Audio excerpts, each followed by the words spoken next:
Now, it might have been a relatively quiet year for Indian chess stars. Not too many big wins or moves to really write home about.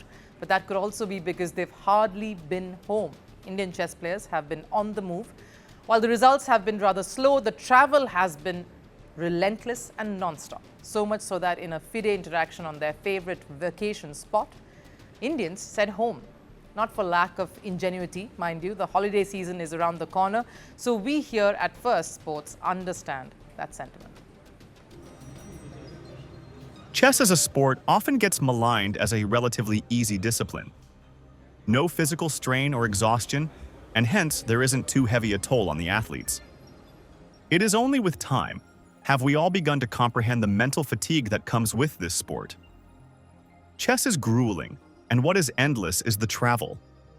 The competition is so intense that there is a set number of events every athlete simply must participate in. You have to keep your rating points up, and for that, scheduling certain number of events and tournaments in your calendar year is key.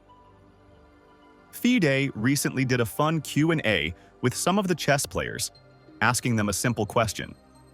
What is your favorite holiday destination, your vacay spot?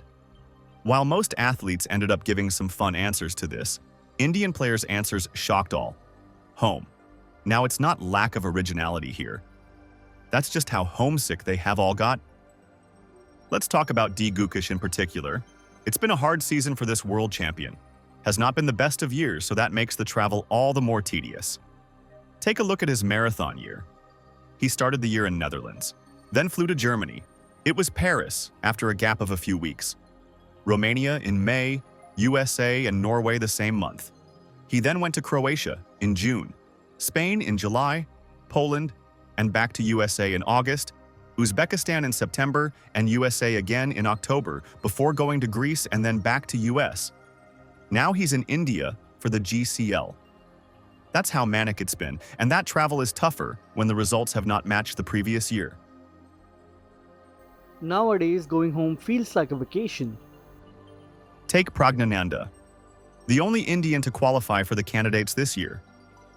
To do that, he had to double down and push harder, which again translates to heavy-duty traveling right through the year.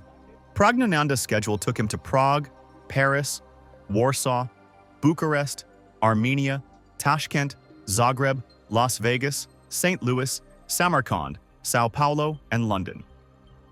So you can imagine the relief to see familiar terrain, faces, and maybe that's what he needs to give him the last flourish got the year. I've hardly been home this year. At the most, I get 2 weeks at home. To me, that's not really a break, because by the time you feel relaxed, another tournament is there, and you have to start playing. I would like a much longer break.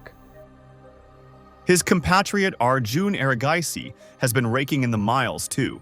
The schedule has been so packed that there were times he had to fly out the same day the tournament ended. The strain, the pressure, is real. So when asked what holiday destination they would want to go to, home is the only option on their minds. But here's the thing, no matter the constant travel, the jet lag, the constant competition mode, they wouldn't pause it for anything. I was telling myself, if I don't push myself at this age, when am I going to push myself? We are talking of India's top stars, players who really swung the power dynamics back to India. So hardships like this is what they will bear with a smile, especially when it means one more shot at glory, taking India to the pinnacle and continuing to challenge the very best. So even as the holiday spirit calls, a chance to unwind and rest before a new year begins, the quest to be the best will continue to drive them. I was born into privilege, but I sold myself as the voice of the poor. I led a revolution in the mountains and marched into Havana as a hero. I promised freedom, equality, dignity. What I built was a one-party state. I survived invasions, embargoes, and enemies, but my people survived shortages in silence. Some called me El Comandante. History calls me something else. A dictator. Who am I?